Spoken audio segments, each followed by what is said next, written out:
Hunting Snake is about the awe-inspiring brilliance of nature. The poetic voice reflects upon a black snake in the grass, which she and another walker or group of walkers narrowly avoid stepping on. A bite from a black snake is highly toxic. You'd need to get an antidote pretty quickly. That's a frightening thought. However, during the moment that she sees the snake, the speaker is captivated by the majesty, power, focus, and beauty of the snake. The creature pays the walkers no heed, simply passing by. The themes are man and nature, power, beauty, danger, Aboriginal rights, and also the clash between cultures and their contrasting approaches to nature. I'll tell you a bit about the poet. Australian-born Judith Wright, 1915 to 2000, was an author, poet, environmentalist and social activist. She had a tough life. Her mother passed away when she was young, and she was brought up by her aunt and sent to boarding school. Later she married and had a daughter, but her husband died young, only 4 years into their marriage. Yet she showed immense fortitude, successfully developing her career as a writer to become a major figure on the Australian literary scene in the 1950s and 60s. She published several books of poetry, as well as literary criticism and numerous novels, including writing for children. She was nominated for the Nobel Prize for Literature in 1967, and in 1991 she received the Queen's Gold Medal for Poetry. Wright worked tirelessly to protect nature, but she also felt that the conservation movement too often dismissed the perspectives and knowledge of Indigenous people. She was good friends with poet and Aboriginal leader Kath Walker, admitting later in life that she would often refer things to Kath in her mind, as she was such an important influence. In Aboriginal rock art, the snake is a symbol of immortality and omnipotence, i.e. it's presented as a godlike figure or creator. The red-bellied black snake, which the snake in the poem probably is, as they tend to be a glossy black, is according to Aboriginal beliefs particularly rich in symbolism. It represents transformation, renewal or rebirth. If you've ever found a snake skin, you'll understand why. Snakes shed their skin to expose a new covering. Furthermore, according to Aboriginal beliefs, when a black snake suddenly appears, it's supposed to trigger in us a sense of thoughtfulness and consequent wisdom. Indigenous Australians also believe that the snake is a messenger from the ancestral realm, thereby connecting us with the wisdom of our ancestors. Hunting Snake is from Wright's 1966 collection, The Other Half, which explores the impact of colonialism on the Australian landscape and its Indigenous people. I'll read the poem now, but you can skip over this bit if you've read it recently. Sun-warmed in this late season's grace, under the autumn's gentlest sky, we walked and froze half through a pace. The great black snake went reeling by. Head down, tongue flickering on the trail, he quested through the parting grass. Sun glazed his curves of diamond scale, and we lost breath to see him pass. What track he followed, what small food fled living from his fierce intent, we scarcely thought. Still as we stood, our eyes went with him as he went. Cold, dark and splendid he was gone, into the grass that hid his prey. We took a deeper breath of day, looked at each other, and went on. Despite the danger implied by the title Hunting Snake, the first quatrain starts with a lovely compound adjective, sun-warmed, and it's the late season, i.e. autumn, which is confirmed in the second line. The late season's grace makes us think of God's grace and the idea of a creator's provision for us through nature, or nature's bounty. Famously, in 1820, Keats called autumn the season of mists and mellow fruitfulness in his Ode to Autumn. The seasons obviously feel slightly different in Australia to the UK, but in both countries autumn is the harvest season. Autumn can also be a time of rain or high winds, but this particular day is as good as it gets, as shown when the sky is described using the superlative gentlest.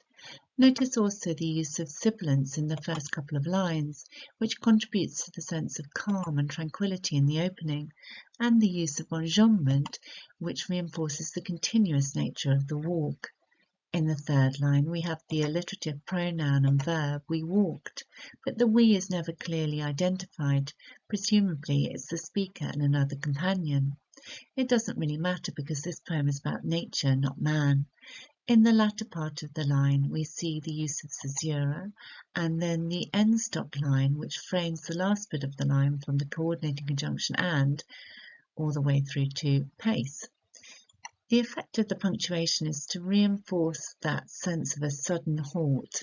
The reason for their abrupt stop is explained in the fourth line, the great black snake. The disruption of the rhythm from iams to a spondee here reinforces the sense of shock, i.e. the is unstressed and great is stressed, so this is an iam, but both black and snake are stressed syllables. The adjectives great and black expose both its enormity and its dark colour.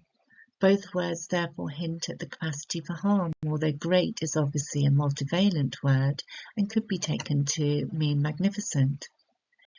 The verb reeling, to describe the fluency of its movement, implies that it's moving continuously as if being reeled in or pulled along.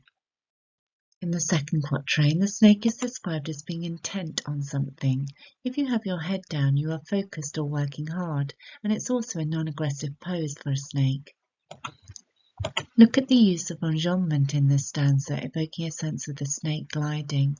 Its flickering tongue is how it tastes particles from the air and ground to track its prey. Its activity is described using the unusual verb quested, which reinforces the sense of focus and intent, but also gives the creature a heroic or noble quality like a knight on a quest. The grass is parting, presumably as the snake pushes through it. But when I first read this poem, I read it as the grass passing for it, as an indicator of power, like the waves of the Red Sea parting for Moses in the Bible. There are beautiful images in the third line, with the sun glazed his curves, which makes us think of pottery or art, and the diamonds of his scales connoting beauty and brilliance as well as worth. The metaphor of his scales being bejeweled contributes to the impression that the snake is majestic or regal. The snake is dazzling. We lost breath, i.e. he took their breath away as he passed. There is a sense of wonder in the third quatrain. The use of anaphora, the repetition of what, makes me think for a moment of Blake's The Tiger, another poem about the power and majesty of nature, expressing a feeling of wonder at creation. The snake's victim, its prey, is irrelevant to the onlookers. It's the apex predator that the poetic voice admires, and the fricative alliteration in followed, food, fled, reinforces the sense of purpose and ferocity in his fierce intent. The intense focus the snake has on its prey reminds me of another poem about an apex predator that you may wish to have a look at, Hawk Roosting by Ted Hughes. In contrast to the fierce fricative alliteration describing the snake, the sibilance in scarcely, stood, and still evokes a sense of breathless wonder in the poetic voice. The pause created by the caesura in line 3 emphasizes their stillness and creates a sense of the humans being absolutely stopped in their tracks and in the moment concentrating only on this potentially dangerous but magnificent predator. Only the onlooker's eyes move to track the snake, and the enjambment between lines 3 and 4 mirrors this. The diacope in our eyes went with him as he went also emphasizes how mesmerized the observers are. In the final quatrain, there's a triplet of adjectives to describe the snake: cold, dark, and splendid. It's cold-blooded, a reptile, but also chilling. It evokes fear.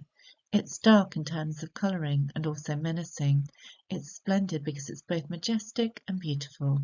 Notice how the lack of punctuation in the middle of the line mirrors how effortlessly the snake slips away and is obscured by the grass. I was expecting a comma after the list of adjectives, but there isn't one. Once the snake disappears, the poetic voice describes in a complex sentence how the observers can breathe again. There are three elements to this sentence. The onlookers take a deeper breath of the day. This could allude to their relief, but also their deeper connection with nature, or even a reconnection with ancient wisdom and understanding. Remember that this is something that the snake symbolises in Aboriginal culture. Secondly, they exchange a meaningful glance as if to indicate that no words are needed or even sufficient to describe what they've just seen. And thirdly, they continue on their way. So in this final stanza, we see a reconnection with nature that the experience of stumbling across the reptile has initiated. There's definitely a moment of renewed respect and reverence for nature. However, we could perhaps read more into the final clause, and went on. There's caesura just before it, so it stands out and seems significant. Wright felt that humanity was continually harming itself by refusing to give nature the proper and sustained attention it required. In her poem Australia 1970, she wrote, "We are conquerors and self-poisoners, more than scorpion or snake, and dying of the venoms that we make." Given Wright's exasperation at man's destruction of the planet in the name of progress, the final comment in the poem, "and went on," could be a reference to the white settlers' relentless plundering of Australia, an approach that is so different to the ancient wisdom of the original inhabitants of the land, who had lived in harmony with nature and respected the natural world as an important part of their lives and culture. It's worth remembering that Wright was a vociferous campaigner for Aboriginal land rights. Their relationship with the land was not appreciated or even acknowledged by white settlers for a long time. Aboriginal peoples fought for what is known as acknowledgement of country, which on a very basic level is an acknowledgement of how important land and nature is to Aboriginal life, spirituality and culture. Change in terms of Aboriginal rights and acknowledgement of their connection to the land that was taken from them has come very slowly in Australia. Although awareness of the horrors that Aboriginal people were subjected to by the white settlers increased during Wright's lifetime, white Australians continued to mine and build on their ancestral lands, and still do. If you are interested in Australian history, read Rabbit Proof Fence or have a look at the film, or read The Secret River, both of which will give you a greater insight into the political nature of this poem.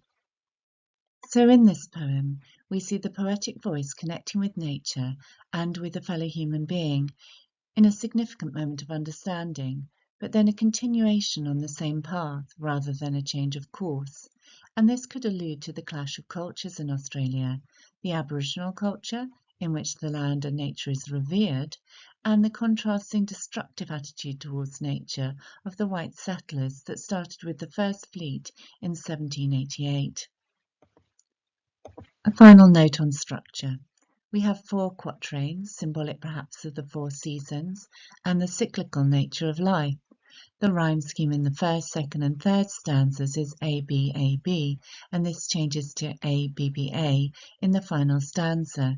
This change could reinforce the idea that the observers are transformed by their encounter with the snake, which evokes in them, if only for a moment, a deeper connection to nature. I hope you found this video useful, and please do take a moment to give it a thumbs up.